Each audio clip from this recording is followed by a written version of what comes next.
Bhagavate Vasudevaya. Om Namo Bhagavate Vasudevaya.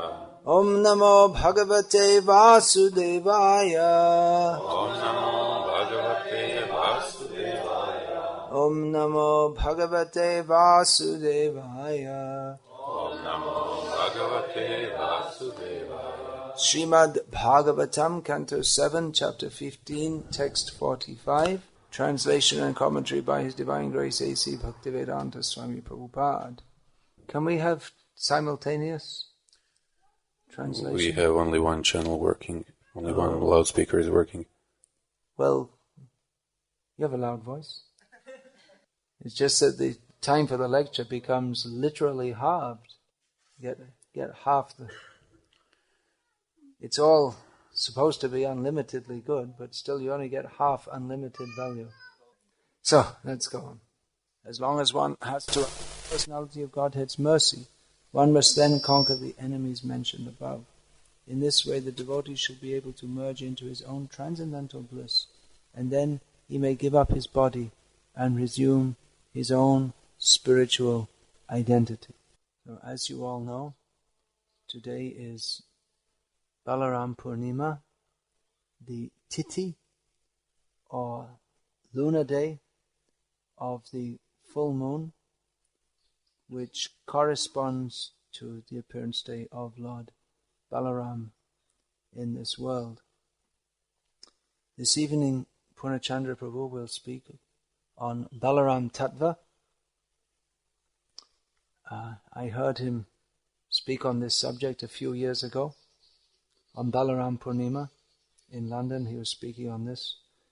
And I think I can safely say that you're going to get the Hare Krishna. He doesn't know how to go out. You have to open up so he can get out. How can he get out? They don't stop, these birds. They're always flying. They hardly stop. They won't settle anywhere. So, you'll get a thoroughly researched lecture on Balaram with so many points from so many different scriptures this evening. He went out? He or she? He? You can tell? Well, if you know, you can tell. Like, the male sparrows and female sparrows look different. So maybe swifts do also. But they move so fast you can't see them. So I'm not going to speak widely on Balaram Tattva. But as Lord Balaram, as Prabhupada has emphasized in this purport, Lord Balaram, he is the Guru. He's connected with Guru Tattva. He gives the strength. Balaram, Bala means strength. One name for Balaram is Bala. He is strength. He is strength personified. Balang balavatang chaham, in Bhagavad Gita says, I am the strength of the strong. So Balaram is known as strength. He also, various forms of the Lord, specifically, various forms of apart from Krishna being Purna Purushottam, the Supreme Personality of Godhead is never incomplete. But among his many forms, the original form, Krishna, shows all the opulences. And some of the avatars, they show they exhibit specific opulences. So Balaram, which one? Who can say? Apart from Purnachandra. It's not strength. It's mentioned in the Nectar of Devotion, I believe. Anyone? Beauty. Beauty of Krishna. The beauty of the Supreme Lord. So Balaram is famous for his strength, his physical strength, of course that's spiritual physical strength, dragging the whole city of Hastinapur towards the Yamuna. That's one instance. And as Anantadev, this Chaitanya Bhagavat, Vrindavan Das Thakur, and in Chaitanya Charitamrita, Srila Krishnadas Kaviraj Goswami have both demonstrated the strength of Balaram, that by his expansion, Anantadev, he manifests and supports all the universes. And also Anantadev is known as the best devotee, so in this way also Balaram is Guru, because he shows how to serve Krishna. And Balaram is fully concerned with serving Krishna. And I won't get into too many details because this evening Purnachandra Prabhu will explain all these things. But it's a good day for giving initiation. It's a good day to take initiation. So we're having an initiation ceremony this morning. So I'll speak not directly on Lord Balaram now, but on some topics of Guru Tattva, some points to be understood. There'll also be a class on the meaning of initiation, the importance of accepting a Guru. This subject, it's a very, very big subject, Guru Tattva. And although often devotees, they want to know, is it like this or is it like that? Yesterday we were talking about Gyan and Bhakti. Gyan is solid, something fixed. Whereas Bhakti pure Bhakti is spontaneous. It's unpredictable. So we want to know about Guru Tattva. We should know, but at the same time we should know that although Guru is one, inasmuch as every Guru represents Krishna, they represent the same principle. But at the same time, every Guru is a different person. And how exactly they represent Krishna to their disciples is going to be different in every case, because every Guru is a different person. So Guru Tattva is definable to some extent, but in other ways not. Each Guru is a devotee of Krishna, has his own individual relationship with Krishna, and perceives Krishna somewhat differently to that of every other devotee. So he will tend to teach. Of course, he must teach according to Shastra. Achinoti yashastrani. The Guru's first qualification is that he must teach according to Shastra. If he doesn't teach according to Shastra, then he's not a Guru. So, teaches according to Shastra, but Shastra, although from one perspective is definitive, but on the other hand, Krishna is not definable fully. To some extent, yes, but it's, again, the point I was making last night, it's not like in modern science we think we want to define everything. That is Gyan, but Bhakti begins with the understanding that we cannot fully understand Krishna. So Bhakti is spontaneous, whereas Gyan is defined, and the two go together. The Guru gives knowledge of Krishna, but there's a difference between an academic teacher and a Guru. There are not many, but some academic teachers. They study Vaishnavism, and in some ways they could explain the philosophy of Krishna consciousness, or maybe the philosophy of Ramanujacharya, or different strains of Vaishnava philosophy. They could in some ways explain it better than committed devotees, but they cannot communicate even one speck of bhakti. if they don't have it themselves, which generally those who are academic scholars don't have, because they take bhakti as something, as an object of gyan. Whereas rather gyan is that which is a facet of bhakti. And if gyan doesn't lead to bhakti, then it's not gyan at all.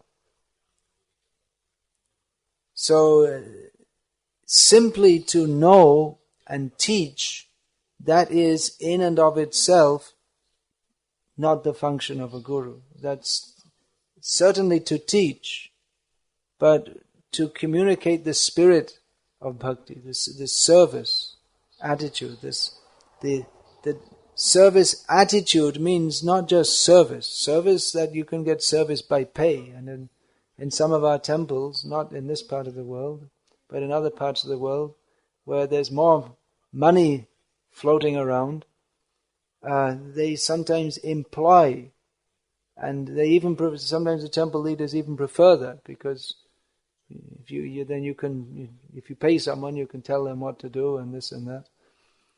But unfortunately, that doesn't foster bhakti. You may say, well, could you cook an extra offering? How much are you going to give me? No, I already did mine 8 hours today. So that doesn't foster bhakti. Yeah. That doesn't foster. You can service and service attitude are not necessarily the same. The service attitude that I want to serve Krishna. That's exactly how that Chaitanya Mahaprabhu says, I don't want any pay. Or the pay you give me, love of God. So, na dhanam, na janam, na sundaram. I want to serve you, ahaituki bhakti, birth after birth. I want to serve you, but I don't want anything back. Prahlad Maharaj also protested to Nrsimhadev that, why are you offering me something? I didn't serve you like a merchant. There's so many merchants coming, give me this, give me that. You'll go to Tirumala, Balaji. So many people are coming, give me this, give me that. They don't know who Balaji is. They don't even want to know. Many of them. They're not that sick, but they think, he can give me something? Okay. It's a good business. Put 1,000 rupees donation and get 10,000 back. So, and it works. Otherwise, why are they going? They wouldn't be going if it wasn't working. They know. But this attitude is not one of bhakti. That may be something which can give some initial attraction to the Lord on a very low level. But bhakti means the spontaneous desire of the purified soul to serve Krishna. That spontaneous desire will not arise in the heart of one who is not purified. So Guru himself has to be purified, has to know how to serve Krishna, and has to instill in disciples that spirit of service to Krishna, which can only come about if one is purified. The purification comes from performing service and following the principles of Bhakti Yoga, in following the Vaidhi sadhana bhakti. That is not an end in itself. The rules and regulations are taught. Guru himself, Swayam acharate, he himself follows, to teach others, to set that example, that this should be done. But following rules and regulations is not in and of it, doesn't in and of itself constitute bhakti. In the beginning stage, if we don't follow rules and regulations, then there's no hope of our coming to bhakti, because our spontaneous desire to serve Krishna having become perverted, it's as if we're spontaneously attracted to Maya. It's not the spontaneous desire of the soul, but it's the perverted consciousness that we become attracted immediately. Any nonsense, or so many different varieties of nonsense. Some people are attracted to different varieties according to the modes of nature and according to the individual proclivities which they have accrued, just like traveling through Europe, I found that, this World Cup was going on, so I was asking what in Finland they're doing. Oh, they're not so into, they're more into ice hockey. So someone may be attracted to ice hockey, and someone's attracted to soccer, and someone's attracted to different sports. And someone may have no interest in sports, but they're interested in going to movies or whatever it may be. So the tendency to be attracted to Maya seems almost spontaneous in the conditioned soul. So that is to be regulated. Rules and regulations. Don't go to the movies. Don't go to a football game. Don't. And yes, do this. Come to the arati. Chant Hare Krishna. Positive and negative. And then go to the arati, chant Hare Krishna. That is not meant simply as a rule. As Prabhupada one time sarcastically said, he was chanting, and he put his bead back and said, now I've finished my 16 rounds, I can do any damn thing I like. But that's just to show us what the attitude should not be, in sarcasm, he's saying. But rather the chanting, as Prabhupada once says, what does this chanting lead to? More chanting. Chanting, all these processes of bhakti, that should lead to, by coming in contact with Krishna, because Krishna is so wonderful, and our natural relationship is with Him. So by following these processes, the spontaneous desire to serve Krishna should arise. So, Hare Krishna Mahamantra, Eto Shabhav, Jai Jape Tar Krishna Upajai Bhav. It is the nature of the Hare Krishna mantra that one who chants that mantra, their feelings for Krishna arise. So Krishna is a feelingful person. And it's natural that when we come in, if we have contact with anyone, then we develop some feelings for them. Except in the modern age, which is so impersonal. I think this hasn't come probably in Croatia yet, but in other more advanced countries, they're more advanced in ignorance.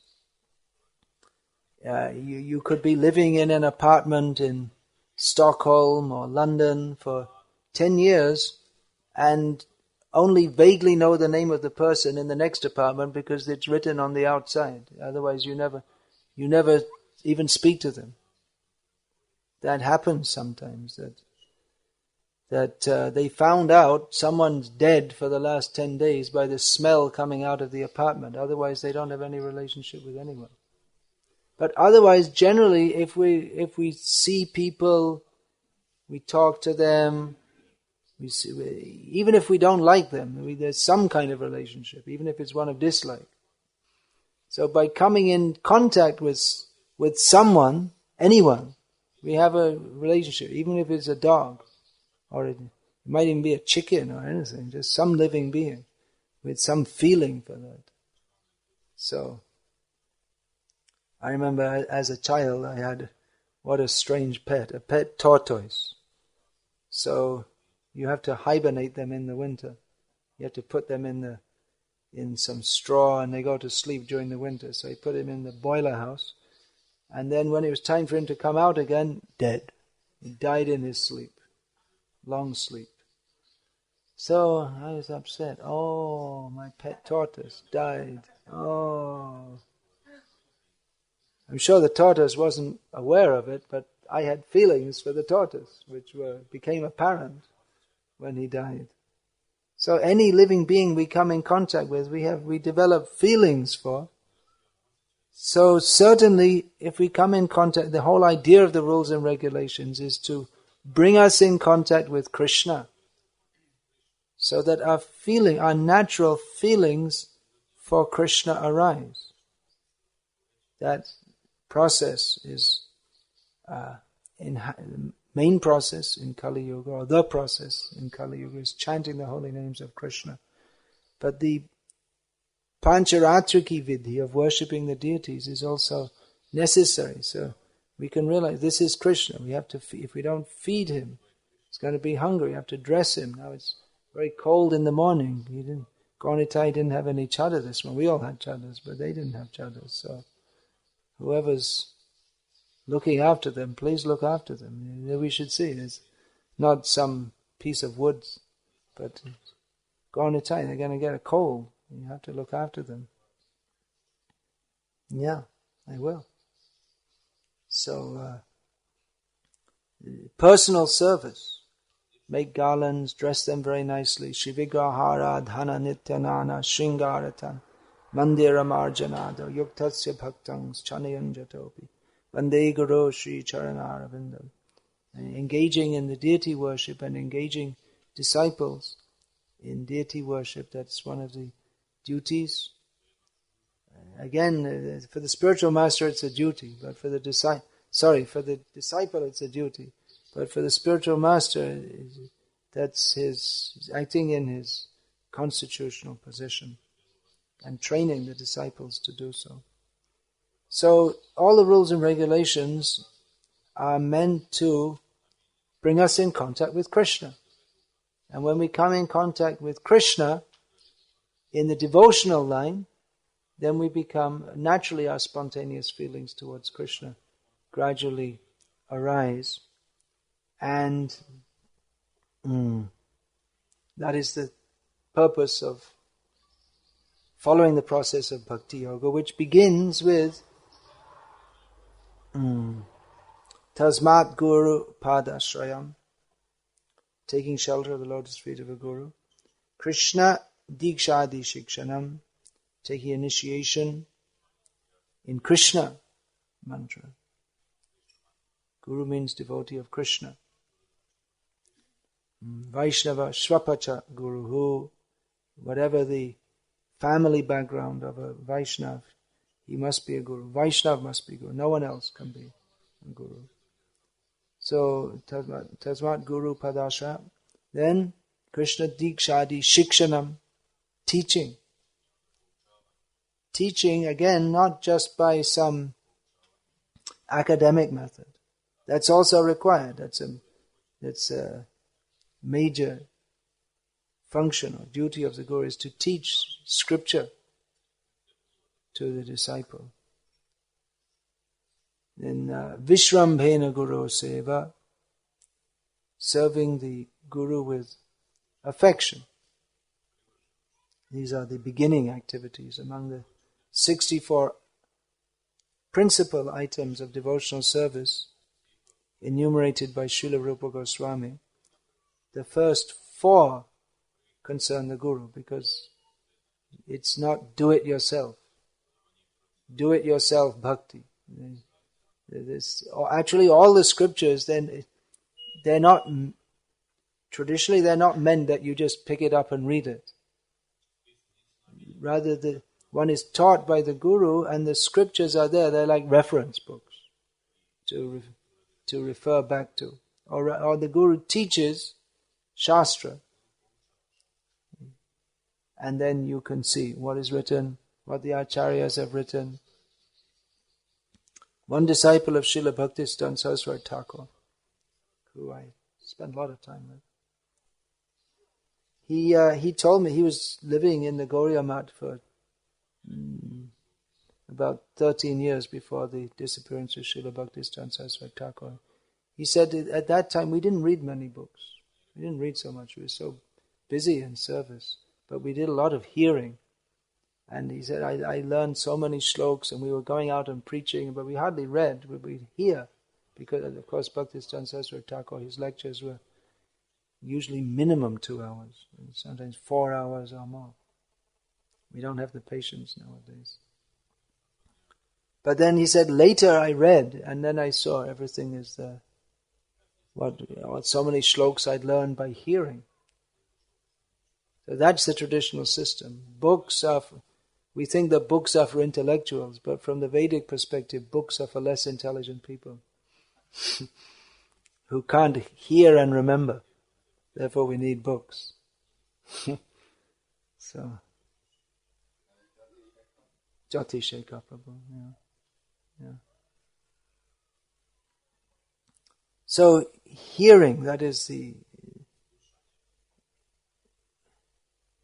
important function, hearing from Guru. Hearing, serving, what are the three functions that are stated in Bhagavad Gita? That pranipat, bowing down, approaching in a submissive attitude. Otherwise there's no meaning of disciple.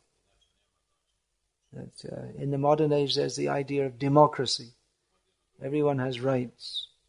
Citizens' rights, women's rights, children's rights, animals' rights. I'm just wondering when in ISKCON they're going to have the disciples' rights movement. Why is this Guru? Why are they always telling us what to do? I think it's too much. We should all be equal. But, well, there's some idea like that, this Ritvik movement, that everyone's all, Prabhupada's way up above there, and no one else can come anywhere near him, which is true in one sense, but on the other hand, as Srila Bhaktisiddhanta Saraswati Thakur said, that unless someone takes the position of Guru, then how can the parampara go on? And anyway, it has to be, if anyone's come, even if you say no Guru, still someone has to teach others. It's in many ways it's just semantics or word jugglery, as Prabhupada used to say, because those who take the position of Ritviks, I see in Bangalore, someone has declared Ritvik. He's well known to be like a dictator in his own temple. And he's more like an acharya. And our own ISKCON gurus, which we all work with each other and we work with the temple presidents and this and that. So it's more like the Ritvik idea than the Ritviks say. And they themselves become more like the absolute acharyas. So it's a funny world. So one has to submit. That I need to learn. I come humbly. That it's not a matter of, coming to Guru is not an interfaith dialogue. Well, what do you think? Well, yeah, that's all right. Well, I think this, and that's not a bad idea. Yeah, okay. I can accept part of that.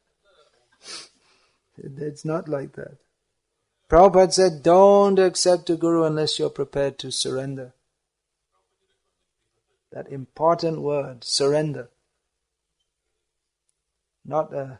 It definitely isn't a concept that comes in the modern Western culture. The idea that one has to submit oneself fully to another. Rather, the whole modern Western culture rebels against this idea of there should be any, even in material life, that there should be any fixed leader. The citizens vote a leader, and in many countries they have you can't be, like in America, it's 2 times 4 years, right? And that's it. Time's up. You're out. However popular you may be. They have such distrust that anyone is competent to lead. So they give you leadership, but okay, you can be a leader. We vote you in, but only for a limited time. They don't try. Practically, they're admitting by having such a system, they're admitting that we need a leader, but we can't really trust anyone as a leader. The trust is required to submit, but who are we going to trust? Well, again, in Shastra is the center. There are guidelines in Shastra. We say we have to learn Shastra from a Guru. Yes, but within the Vedic culture, there is the apart from systematically studying Shastra, there's also general knowledge within the very culture. even without learning from a guru, from childhood one will learn from gurus. The first guru is the mother. And practically the grandmothers, they tell so many stories to the children from Mahabharata and Ramayana. So, and then in the village there people will come, the Pauranikas, they will tell stories from the Puranas, and there'll be dramas of the Lord's Leelas. So one imbibes the concept of, just by hearing and being in that culture, one imbibes the concept. There are gurus, just like we see Ram, he was taken by Guru Vishwamitra, and who was teaching him as they walked along, so many things. So that concept is imbibed. So one has to have a general idea. If one is to approach Guru, one has to have a general idea what you're going for. Just like Prabhupada said, he gave the example that if you want to buy an electrical item, then you don't go to the grocery store. So if we want Krishna consciousness, sometimes people come and say, well, what does the Ram Krishna mission teach? Or what does the Paramahamsa Yogananda, what do they teach? And say, well, you want to know? Go there. We don't teach that. You want Krishna consciousness? Come here. In fact, we don't recommend you go there, but better you stay here and learn about Krishna consciousness. This is not a smorgasbord or buffet where you teach so many things and then you take whatever you like. But rather the specific knowledge of Krishna and Krishna consciousness. There's general knowledge is given in Shastra, and practically how to apply it in your life. For that one requires a guru, and for that one requires submission. Bow down. Why should I bow down? I don't see why I have to bow down. You can hear where there's one, at the end of one lecture in Seattle in 1968, someone says like that. Prabhupada jumps on him.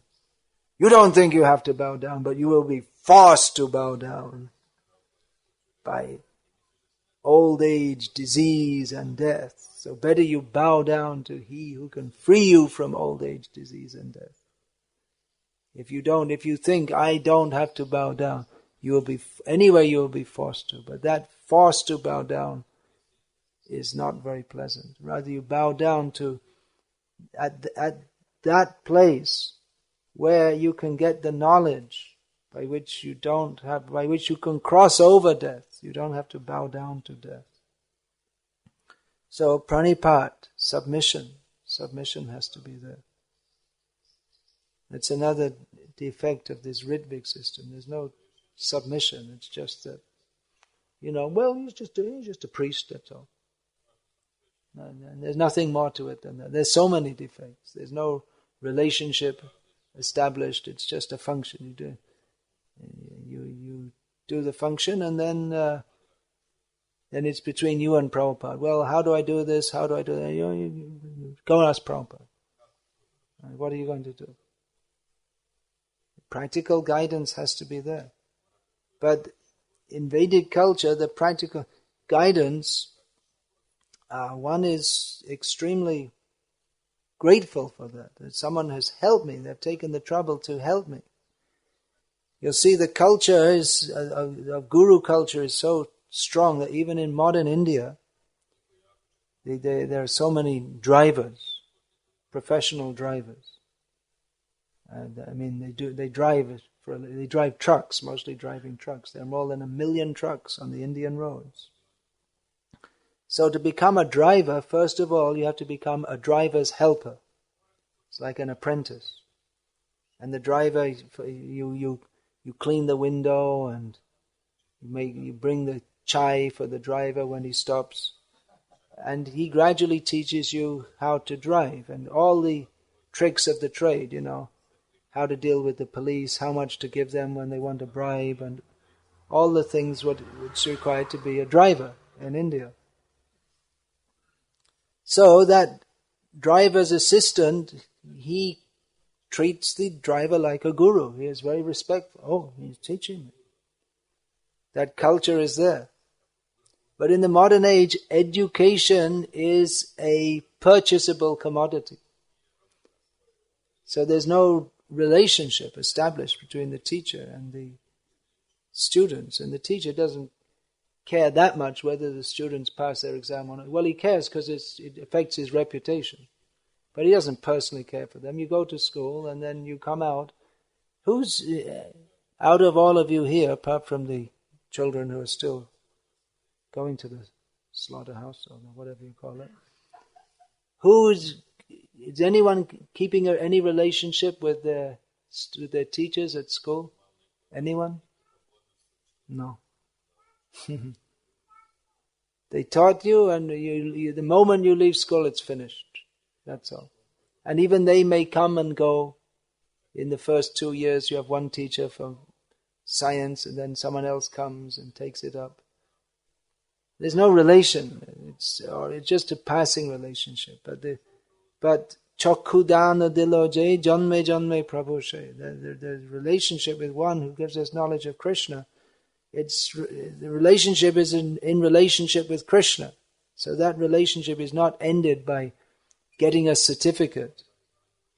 But it's an ongoing, even life after life.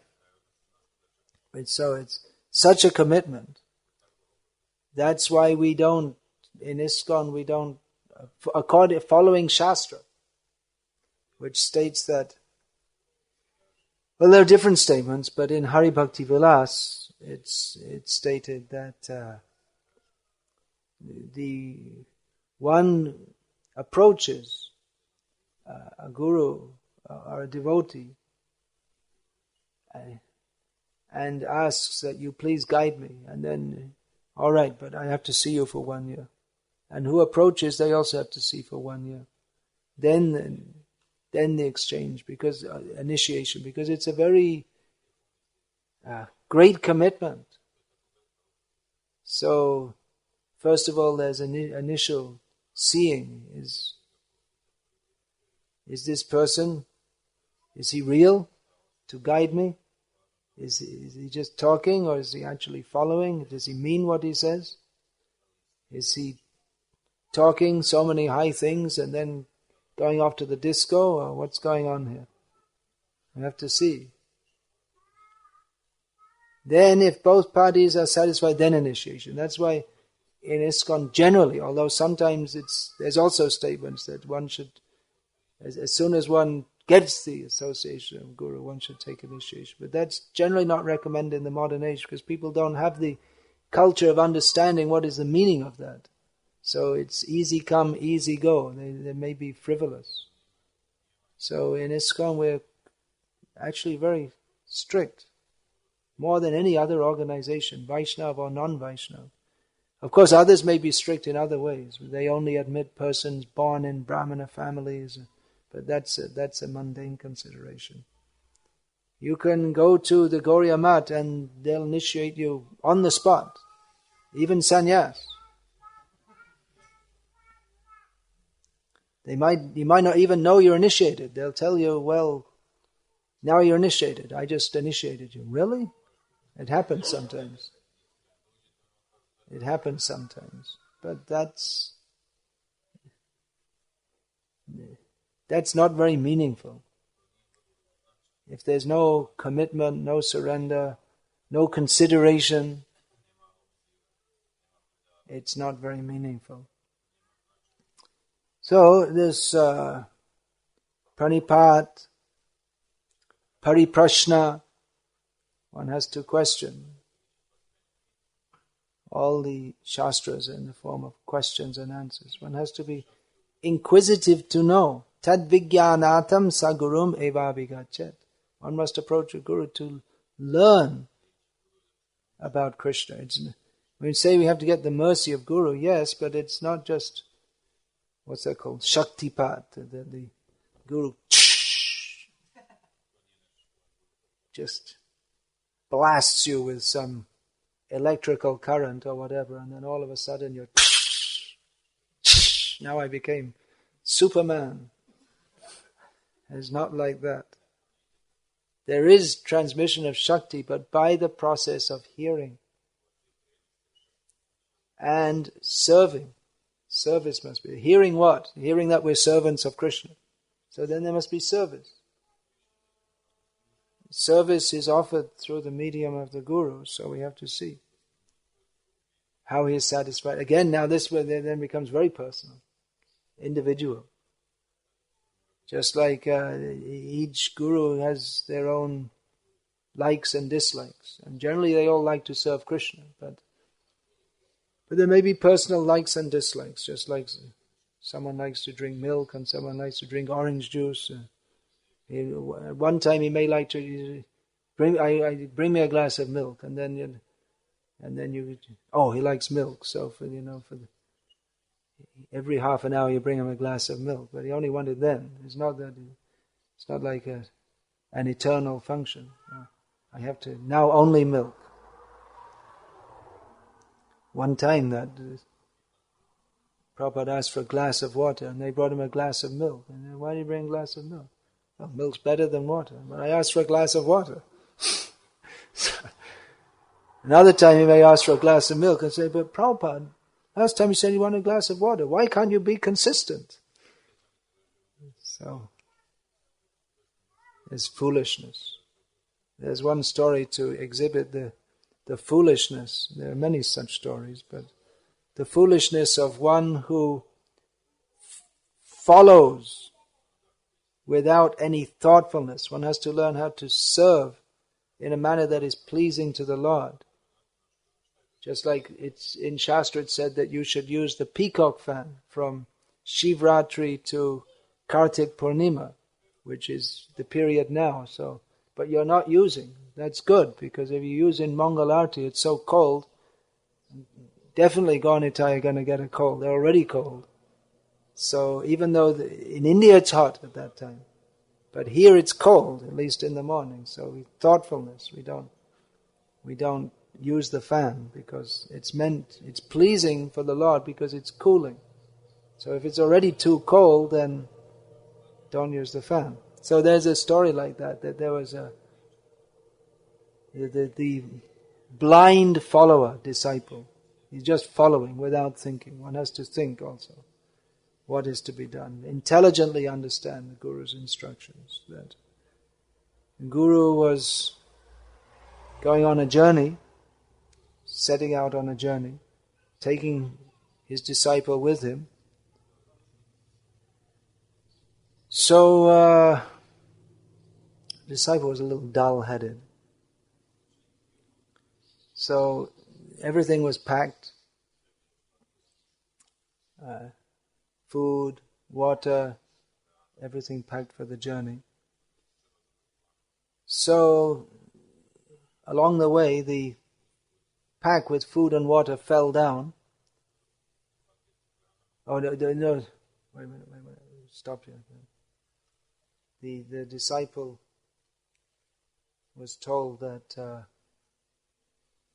don't do anything unless I tell you, because the Guru knew he's frivolous and stupid. So don't do anything unless I tell you. So they're going, the Guru's riding on the horse and the disciple is accompanying beside. The pack of food and water falls down. The Guru doesn't notice. The disciple does, but he thought, I shouldn't do anything unless the Guru tells me. Okay, leave it. So they're going along, and as they stop at midday, it's time for lunch. So they stop and say, okay, get out the lunch. But it's 5 miles back, approximately. Why? Well, it fell down from the horse.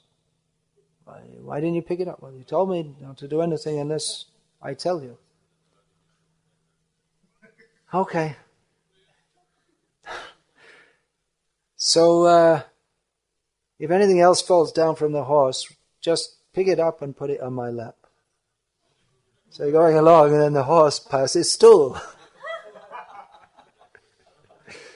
So the disciple very dutifully picks it up and puts it on the disciple's lap. Sorry. What did I say? On the horse, on the disciples' lap, on the Guru's lap. So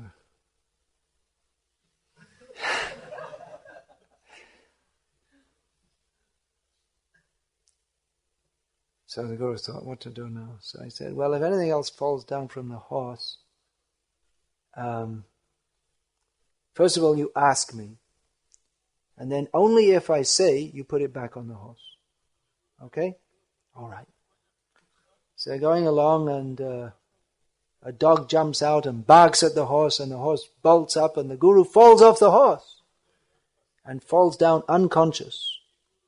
So a disciple asks the Guru, should I put you back on the horse? He's unconscious. So he doesn't answer. So the Guru lies there and the disciple walks off with the horse. So this is an example of how not to be a disciple, of extreme stupidity. Of course, maybe you say the Guru shouldn't accept such a disciple in the first place. Didn't test him properly. So the disciple should act intelligently for the pleasure of the Guru. The pleasure of the Guru means assisting the Guru in his service to Krishna.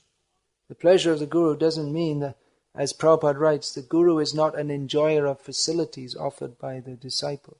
It's not that now he's become a Guru. You were talking about that, right? When you become a Guru in ISKCON. Actually, we should see all Vaishnavas as Gurus, especially senior Vaishnavas. The very word Guru means, one meaning of the word Guru is senior. It doesn't necessarily mean one who's giving initiation. Any elderly person or who's senior to us in devotional service. Father, mother, they're all Gurus. Of course, here we're using the term Guru as who gives initiation. But the important function of the Guru, we're saying the Guru here, is to give spiritual instruction. And the essence of Diksha is spiritual instruction. Again, it's not this magic blast with some electric current, but giving instruction. So those who give instruction, they are Gurus, whether by practice or by precept. Every Vaishnava is a Guru. Even if they don't formally instruct, but just by their behavior, one should learn from the behavior of advanced devotees how to behave in devotional service. So all Vaishnavas are Gurus. Of course, one makes a specific relationship with one Guru who is the mantra Guru, who gives mantra upadesha, who speaks the mantra in the ear of the disciple. But one may have and should recognize that we have many Gurus. Whoever is giving spiritual knowledge, especially if we hear regularly from a particular Vaishnava, then they may be considered Guru. So one hears from Guru and intelligently applies that and assists the Guru in serving Krishna. And all facilities are offered by the disciple. In this way the disciple learns how to serve. The Guru trains how to serve. Not that he has interest in sense gratification, but it's the duty of the junior to serve the senior. Even we're thinking all this service for Guru, but that was normal in traditional India for sons to serve their fathers like that. They'd bring him water, just like we see Nanda Maharaj telling Krishna, bring my shoes, fanning him, massaging him. The sons would do this service to their father. There's so much Guru Seva. People nowadays, they don't know. You have an electric fan, so no need to fan. Otherwise, in the hot season, fanning all night. That was a normal thing. It's so hot, so the disciple will stand all night fanning the Guru. And then in the day doing service also. We can't imagine. We think if we cook a few chapatis that we're doing great service. Well, it may be good service. We're not saying it's not good service, but how much modern conveniences have taken away the opportunity and along with it the spirit of surrendered service. So that it wasn't only for sadhus, but like that for one's parents, for any elderly person, guest. Elderly persons like children, they need to be served so much. But that was normal. The young girls, they're married, they go to their husband's home. It means their husband's father, so they have to serve the elders. That's their dharma. To serve the elders, to serve guests. Always service, service, service. So much service. Nowadays in India, the girls are getting married. Often they make the condition that we won't live with the husband's parents. Because they don't want to serve them and they don't want to be controlled by them. They don't want guru. They want to be independent. Everyone should be independent. So now they want women's independence. But actually in Vedic culture, that's Manu says, Nastriyam swatantra marhati, that women should not be independent. But practically no one's independent. She gets married, the husband's also not independent. He's under his father, and his father's under his father. And his father, he also, although the grandfather will be the head of the family, or great-grandfather, often 4 generations are living together. So even the grandfather has to follow the great-grandfather. Even the grandfather is 90 years old, but if the great-grandfather's 110, he has to follow what he says. That's the system. But even he's not independent, because he has to act properly. And then there's the elders of the village will come together. And if one of them, generally the elders won't misbehave. But if there's any lapse, serious lapse of behavior, then they'll discipline them. They may even... So, no one's independent. Specifically said women shouldn't be independent. Men have some greater freedom, but everyone is controlled, actually, in Vedic culture. So this coming under the control of Guru, it's a very disciplined culture. It's not just Guru and disciple, and you're disciplined by your Guru and then not anyone else. But on the social level, on the spiritual level, control. In the modern age, they hate this idea. It's liberté, égalité, fraternité, and everyone goes to hell. In the name of liberty, you give liberty without training, without character, means they're going to come down to animal level, which we see. Liberty for the uncontrolled. This verse is speaking about one has to take strength to conquer the enemies. That strength comes from the discipline, following the rules and regulations, under guidance. Without rules and regulations, without laws, then humans are just animals. And we see the result. They thought it was the French Revolution, they thought it was a very high principle, that everyone should have liberty. But it's based on the presumption that people are basically good and of high ideals. But the actual result is that human society has come down to the animal level or lower. Because without training and discipline to come to a higher level, then people go to the lower level.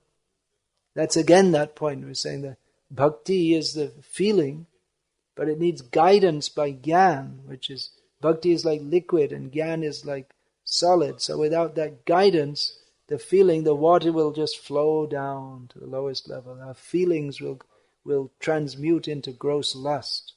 So they need to be guided, pumped up by gyan. That is required. So the Guru gives knowledge, who is Krishna, how to serve, what are the rules and regulations. one has to be prepared to live by the discipline. Sometimes devotees, they might look around, who's the least strict, who I can get away with the most and get the best result. Pay less, get more, but it doesn't work like that.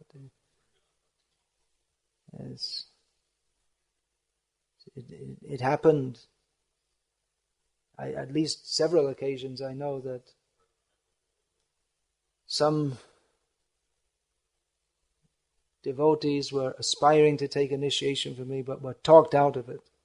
That, he's too strict. You should find someone not so strict. Okay. But as I understand, that, well, if someone says he's very strict, so you may react in two ways. You may think, that's too much, I can't take it. Or may react, well, that's very good, that's what I want. That's why I want a guru. If you don't want discipline, then why go to a guru anyway? You want a guru, or what do you want? You want a picture on the wall you can wave some incense at? Guru blesses everything I do. We have a picture of Jesus. We believe in Jesus and we do whatever we like. And Jesus loves us. All you have to do is believe in Him. It's not defined what believing in Him means, but you just believe in Him and He saves you from hell while you're busy making hell. So you just believe in Him. It just is all theology reduced to a meaningless statement. But as Prabhupada pointed out, believe means you have to believe His instructions and follow them. Otherwise, what's the meaning of believing? It's all hypocritical. So Guru means who teaches what's in Shastra. And Shastra, there are certain rules. So mercy is there, but mercy means that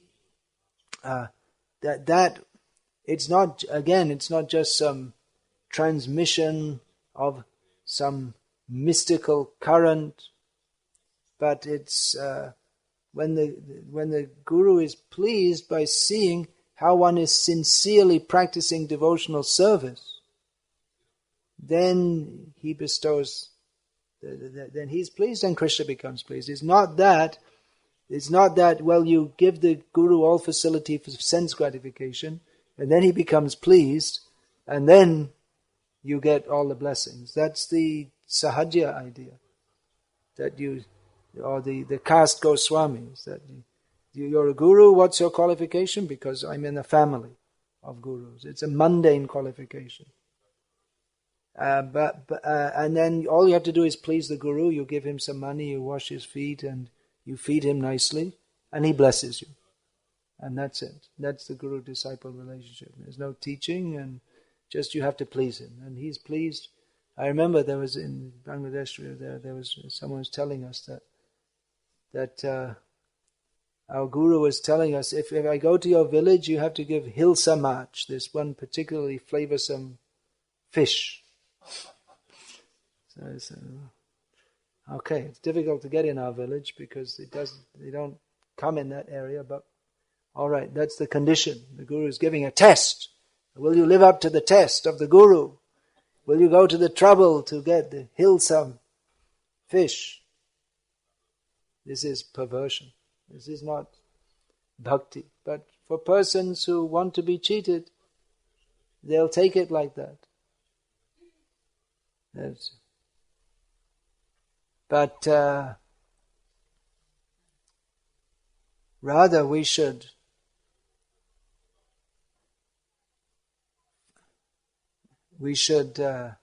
find where we're going to get training and guidance. Of course, in ISKCON, we're all followers of Srila Prabhupada. And Guru in ISKCON means representing Srila Prabhupada. Otherwise, if not, then that's your qualification to be Guru is gone. But representing means actually representing. It's not just like we were saying these caste Goswamis, Nityananda Vangsha, or whatever, Advaita Vangsha, because they're born in a certain family, therefore they're qualified to be Guru. But no, you can be a Guru, but you have to To be born in Nityananda Vangsha is not a disqualification to be a guru. You can be a guru, but that's not the qualification. The qualification is you have to teach as Nityananda taught, as is received in Parampara. So similarly, even to be a member of ISKCON is not, to be recognized as a member of ISKCON is not in and of itself qualification to be guru. One still has to follow Shastra. One has to act according to Shastra. If you say simply, I'm faithful to ISKCON.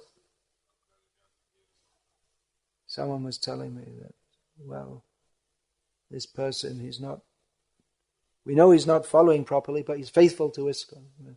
So, okay, he's all right as a guru. But then it becomes like Nityananda Vangsha. You do any damn nonsense and just, you have a rubber stamp on your head, member of ISKCON. But one has to be actually following. It is simply that we are recognized as a member of ISKCON doesn't qualify one to occupy the exalted post of Guru. One has to teach according to Shastra and act according to Shastra. Otherwise, if one doesn't, then if one teaches something else, than Shastra as received through Srila Prabhupada, then, or we act in a different way, then where's the qualification? It's gone. And if we say, well, just to be a member of ISKCON, then we're bringing in caste Goswamiism. That you would think that to be a member of the Nityananda Vangsha, that's a good qualification to be a guru, but it's not. So similarly, it's not simply to be a member of ISKCON. It's not in and of itself qualification to be guru. Of course, when we say guru in ISKCON, that's generally understood to be one who has that approved status. But there may be, as I say, every Vaishnava is a guru. That's Chaitanya Mahaprabhu's order. General order to every Vaishnava. Jare deko tare kaha Krishna upadesh. Amar agyai guru hoya tara edesh. So every Vaishnava is a guru, even if he refuses to accept disciples. He's still guru. Still heavy, weighty, not laghu. Frivolous, light. Laghu means light. A guru is heavy, it means grave, weighty. By transcendental knowledge, by his commitment to Krishna, that's very weighty, significant. Whereas the karmis, even what they think significant is insignificant. I remember few months ago, I saw some photo of I think it was a football team manager or something like that, or some sports team manager watching the game. And the look on his face, it was like, it's like so committed, like it's life and death or something. And they're just totally involved. And I said, when I first saw it, I thought, is he joking or what? It was my first thought. I thought, no, actually they do. They take it. It's so ridiculous, but they take it so seriously. But they take it very, very serious. Sometimes you hear of someone, their football team loses a game and they commit suicide or something. Or they shoot. That happened a few years ago. Some footballer, he made a mistake and he got shot dead for his mistake on the football field. People take it so seriously. This is laghu. They're very grave and very serious, but about the wrong thing.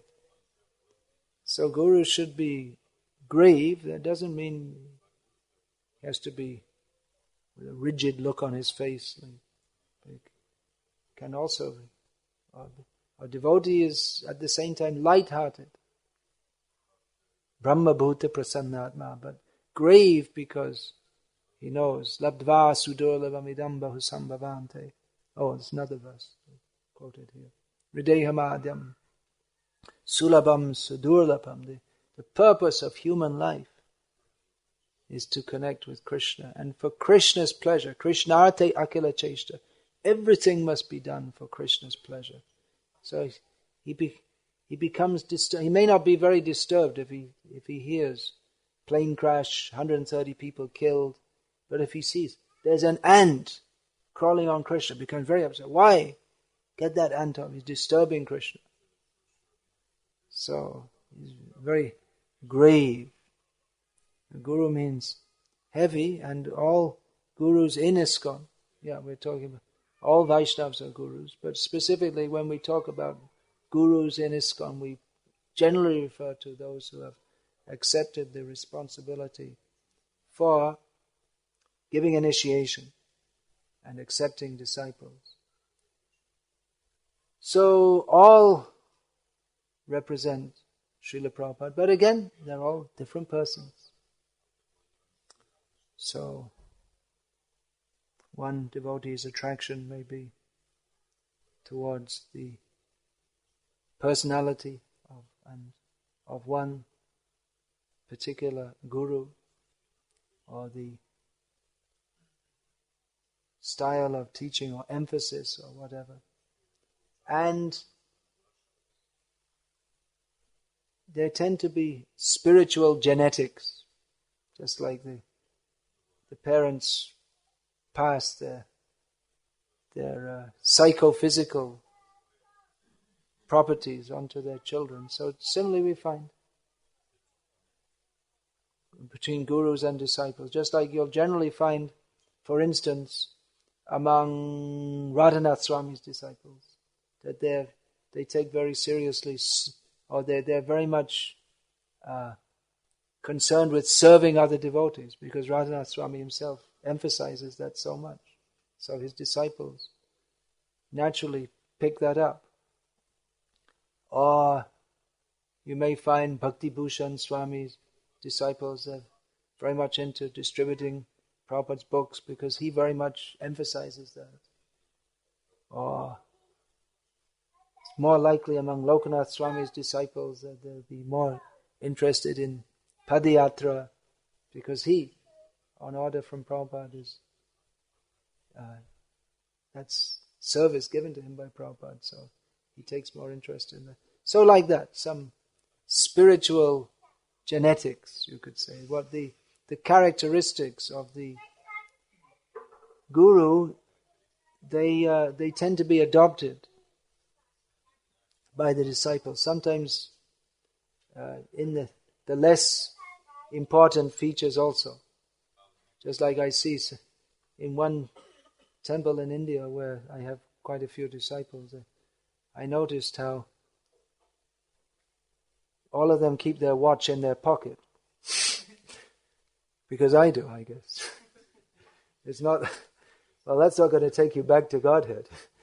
But I suppose that's a sign of respect or something like that. But the tendency is to imitate the behavior of those we respect. So whether or not you wear the guru wears his watch in his pocket or keeps it in his pocket, and you can do so also if you like, but it doesn't make you a heretic or a rejecter of your guru if you happen to wear your watch on your wrist, like most people do. Although nowadays a lot of people don't use watches at all because they use their cell phone and they have the time on their cell phone.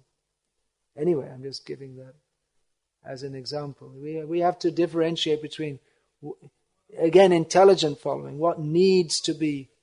Again, you see Radhanath Swami's disciples, many of them, they dress as he does, with this cloth wrapped around like this. It looks very like a sadhu like this. So, all right, that's nice, but it won't in and of itself take you back to Godhead. But I'm going back to this. That won't do it for you, but it's a sign of some respect. But we should know what is the essence, the instruction, what to follow. Prabhupada was successful in spreading Krishna consciousness all over the world because he understood the essence of his Guru's teachings, which is to spread Krishna consciousness all over the world, and therefore some adjustments need to be made. Adjustments not in principles, but in some details. That may be made, but not the principle.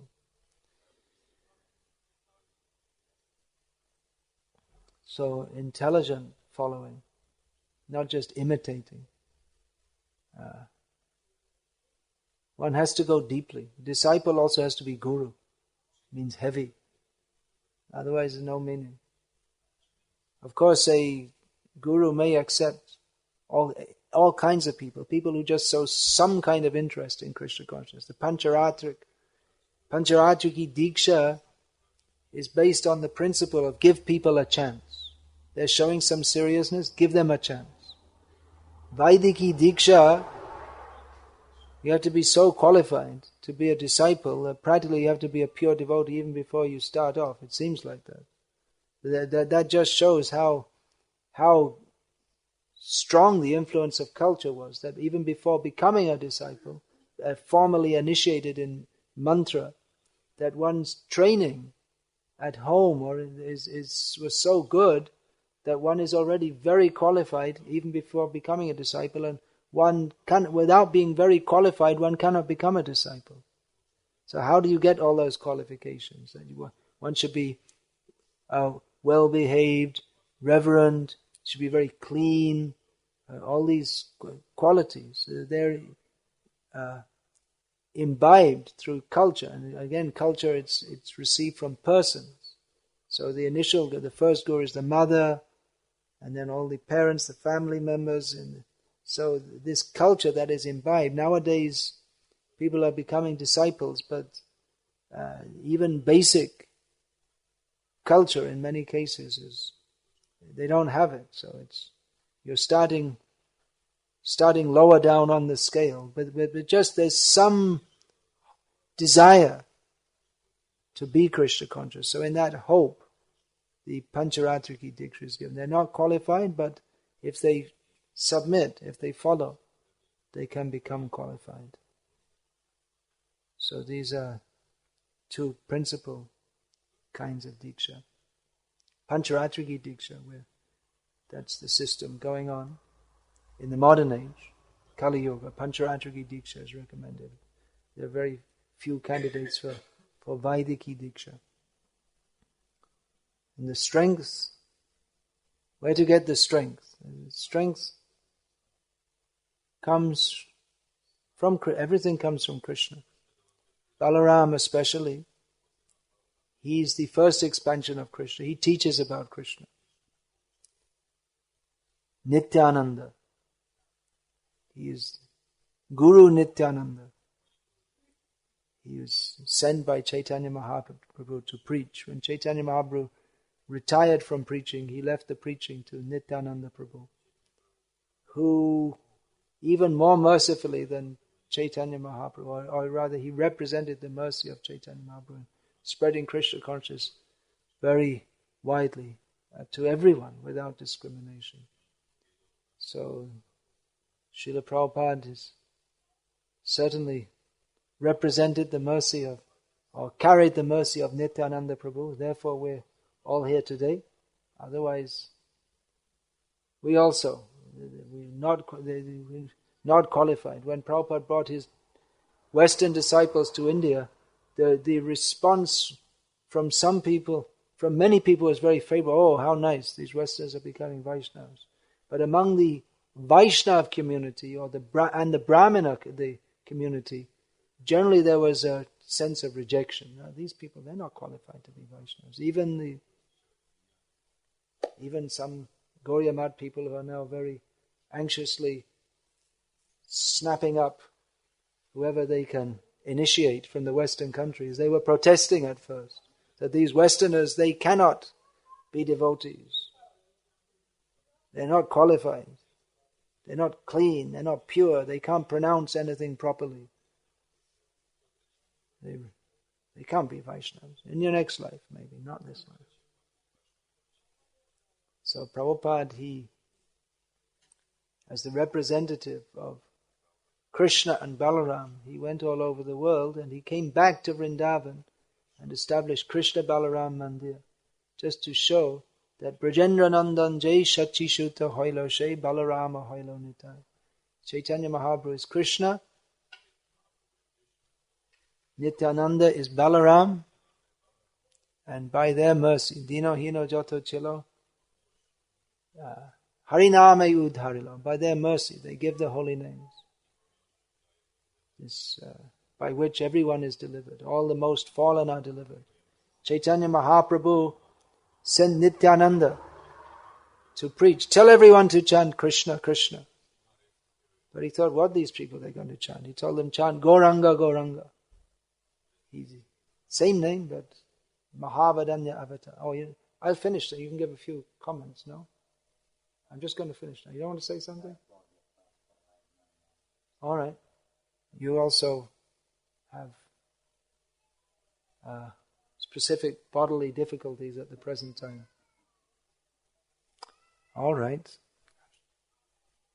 Vanchitosmi, vanchitosmi, vanchitosmi, na samshaya. All right, well, Guru is leaving, so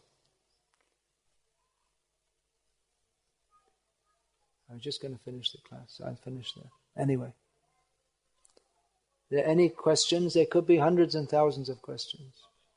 One question I'm being asked to address when I go to Finland is something about reinitiation, and people have different opinions. I might leave it at that. It's a question of faith. Yeah.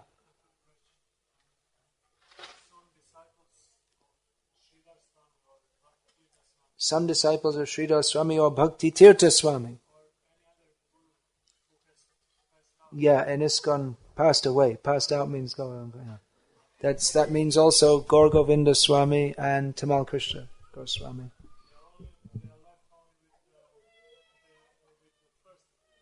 Left with first initiation, yeah.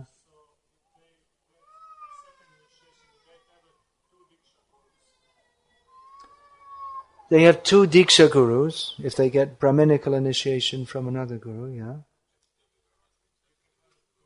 No, actually one only takes Diksha once. Taking Harinam technically it's different from Diksha. Technically speaking. We say first initiation and second initiation. But technically Diksha is what is initiation. Well, that's translated as initiation. Of course, the English language is something different, and what's understood in English is something different. But although there's only one Diksha, Diksha means to be initiated into mantras. If it's Vaidiki Diksha, then into Vedic mantras. And if it's Pancharatriki Diksha, then into Pancharatric mantras. Although in our what we call second initiation, we give the Pancharatric mantras and the Vedic mantra. Both. Vedic mantra is the Brahma Gayatri, and Pancharatriki Diksha. Well, the Pancharatriki, the other mantras which are given, the other 6 mantras which are given, they're Pancharatric mantras. So, but the understanding is that by chanting the Pancharatric mantras, one becomes qualified to chant the Vedic mantra. So actually what they do in the Gauriya Math, Prabhupada simplified it, or what Bhaktisiddhanta Saraswati Thakur, he'd give the Pancharatric mantras first, then you chant them, then you give the Vedic mantra, the Brahma Gayatri. So actually Diksha is only one, but there may be stages in that. There may be levels in which one is gradually inducted into the Sampradaya. In the Sri Vaishnava Sampradaya, they have various ceremonies and various stages, and the culmination is speaking the Charam Shlok into the disciple's ear, which in the Ramanuja Sampradaya they won't speak this publicly. What is that mantra? The ultimate shloka of Bhagavad Gita, Savadhaman Parittajya Mamekam Sharanang Raja Ahang Twang Sava Pape Moksheshami Masucha. They take this as, because Krishna says after this, what is that verse? Na tapaskaya na bhaktaya kadachana, this nacha shushu shave vachas. He says that this instruction should not be given to those who are not austere or devoted or engaged in devotional service. So they take it very literally. But then on the other hand, Harinam is also, if one is given Harinam, then Harinam is more than, or someone said Sarva Mantra Sarnam, Aishastra Marma. The Harinam is the essence of all mantras. So giving Harinam is more than, it's of more import than giving other mantras. Diksha means imparting mantras. That's the literal meaning. Divya, and the knowledge by which those mantras are to be understood. So one can have many gurus, but one only takes Diksha once. But then you that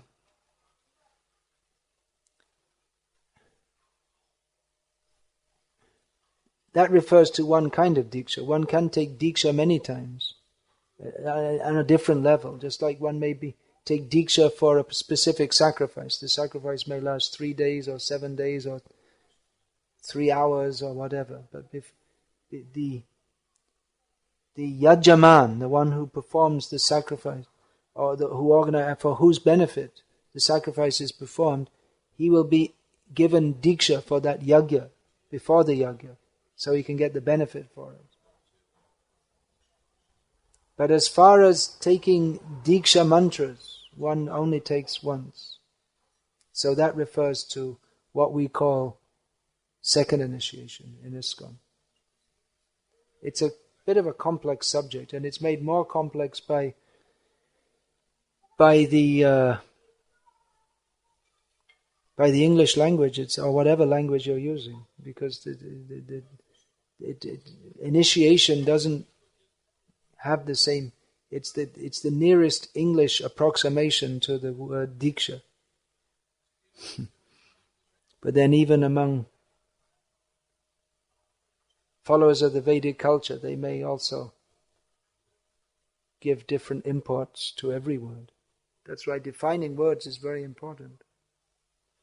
Then, any other question? Yeah. You mentioned that disciple and guru should, for 1 year, test or check. They should see each other, yeah. That's the standard process. One devotee told me that actually his guru fell down, and now he has some concern. He told me that actually in ISKCON today, there is no way really to check guru, because they're all traveling and he's maybe for 3 days. It may be, but the checking may be also by consulting others. Hearing is very important, and that by modern technology, one can travel around a lot, and one can also hear, staying in one place, even though the guru is traveling. And generally, lapses in behavior, that becomes apparent quite soon. Basic following should be there. Spiritual genetics I was talking about. That what the guru emphasizes, the disciple tends to take seriously. I was just reading in Shrutakirti Prabhu's newly published book. Prabhupada was saying to one devotee, you are very advanced, you do not need to go to Mangalati, but still you should go to teach, to set an example for others. So, if the guru goes to Mangalati, the disciples, generally they'll take it seriously to go. And if he doesn't, they may not. They may think, well, it's not so important. So, Prabhupada very rarely went to Mangalati, but he insisted that others do. He said, actually I should go, but at that time I'm working on writing my books. So it may be that an advanced devotee has something even more important than going to Mangalarti. But for most devotees, it's so important to go that they don't have anything more important to do at that time. But then, if the advanced devotees, they may be doing something more important, but the tendency is for their disciples to think that, well, it's not so important, because you can do something else at that time. Spiritual genetics. And I was digressing from your question, but just something else popped into my mind about that point. So yeah, hearing. Another point is that everyone tends to get what they want. and what they deserve. Brahmanda Brahmate Kono Bhagyavan Jeev Guru Krishna Prasade Pai Bhakti Lata Bij. It's how you, by the mercy of Guru and Krishna, you get the seed of devotion, how you conceive of that seed. Ishvara Sarva Bhutanam Hriddeshe Arjuna Tishtati Brahmayan Sarva Bhutana Yantra Rudhai Maya. You tend to get what you want. So, like I was saying, sometimes people they approach me for initiation and then I find out they got initiated by someone else. But it would be nice if they told me. But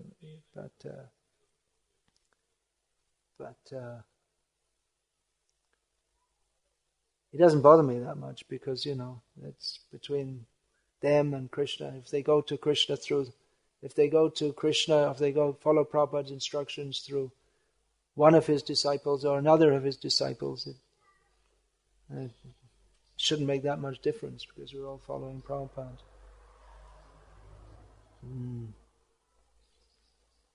But then again, it's everyone gets what they want. Although I would prefer if people, they approach, they want to take initiation, a very serious thing actually. So if you do decide to change your mind, first of all, you shouldn't approach unless you're serious about it. And it should be a very serious decision to change your mind. It's not whimsically. It's not like, which pair of socks shall I wear today? It's not like that. It should be. So one shouldn't approach whimsically. Can I approach you for initiation? One should approach very seriously. So in between, there should be some very solid reason to change your mind. And it's not that you can't. But then if you do, also that you should inform. Otherwise, it's like I say, treating the Guru like a pair of socks or something.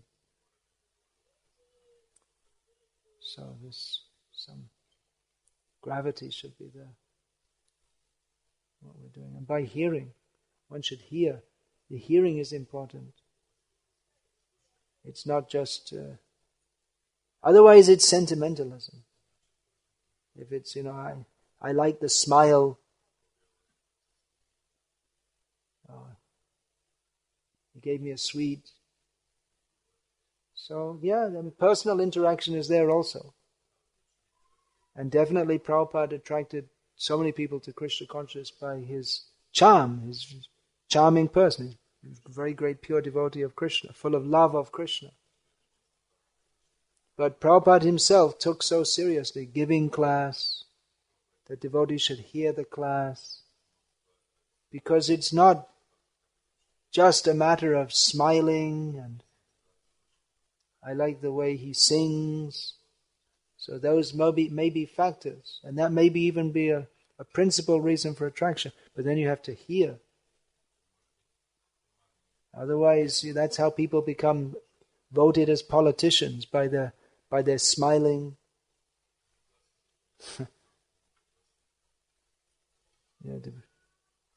But you have to see what this man's smiling, but you're going to vote him for President of America. What's his policy? It's not because he's more good looking than another. They reckon that the tightest in the American presidential elections, the tightest decision to date. Afterwards, it became with Bush and that other guy whose name I forgot. Kerry? No, before Kerry. The senior Bush, I think it was. I don't know. Anyway, one of them. It was extremely tight. But before that, the tightest count-up was between Kennedy and Nixon. And Kennedy got in. Later Nixon got in. So they reckon that the vital factor that swung the votes at the end was that Kennedy was more good-looking than Nixon, and Nixon was so busy on the last day of polling that he needed to shave twice a day to keep a clean face. And he didn't shave the second time, and the women didn't like that. And they liked Kennedy. He's a more good-looking guy. So more women voted for Kennedy, and that was the vital factor. That's what they. And then Ronald Reagan, he became president. It's as like a kind of stage show, and that's what they want. And actually, it's a fact. It's just the president. It's it's more what the profile is. But actually, people should go deeper and see what does he stand for. So don't just see the profile. What does he stand for? What does he teach? What is my commitment? If we look for least commitment, then maybe we shouldn't be looking for a guru at all. If we're looking for someone who will demand the least from us, then the attitude seems to be wrong in the first place. Then maybe we shouldn't be looking for a guru at all. If we're trying to get the least thing that we have to do. It's a kind of cheating process from the very beginning. Any other question?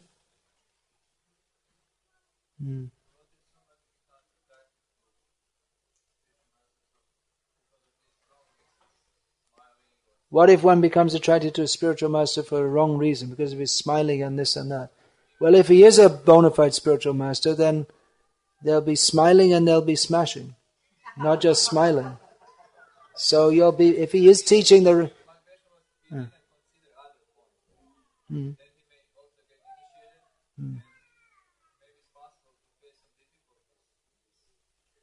Yeah, if one has come for the wrong reasons, that's why the guru also has to test. If you're just coming because, they like the sound of his singing and this and that, it's going to be very difficult to train someone. They don't have the idea that I need to take some discipline and be trained. So it may be superficial, but it's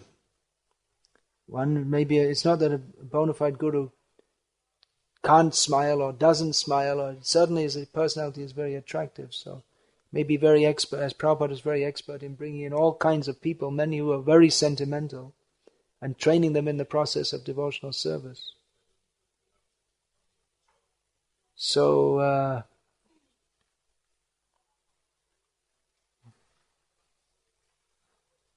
so many people come, they're attracted by prasadam.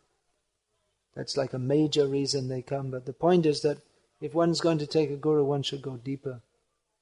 Then in the beginning one can come, take prasad and join in the activities, but then if one is to accept a guru, one should go deeper actually. One should be prepared to take the discipline and go deeper.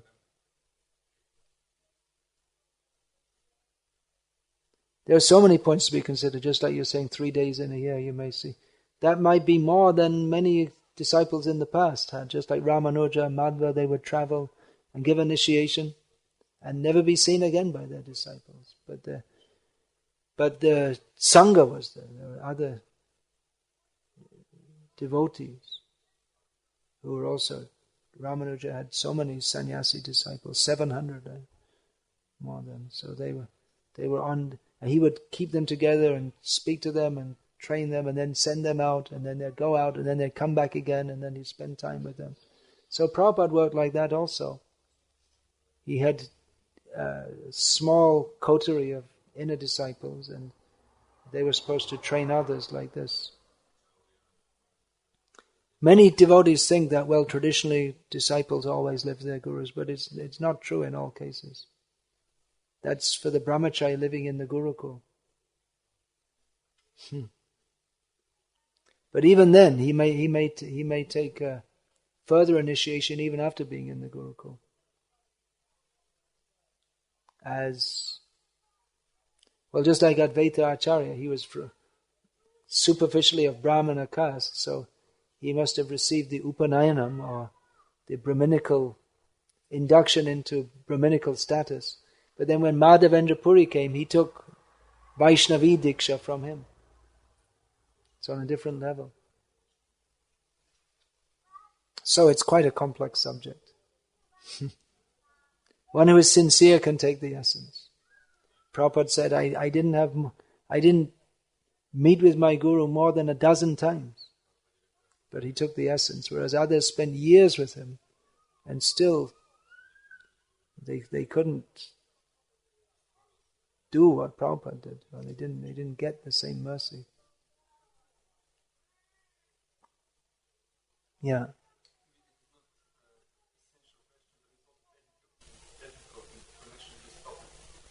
You said Aaron, that what you desire to get.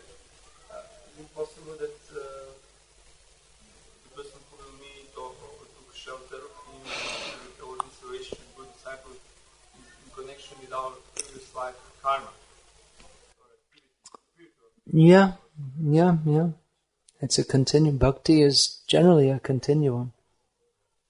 I mean, not only like in connection with spiritual advancement, but also maybe in connection with some offense maybe done. It may be. It's very difficult to say. Exactly. But generally any major event in one's life, we'll find that it's connected with some major punya or pap that we did in a previous life. There are so many instances cited in the Puranas.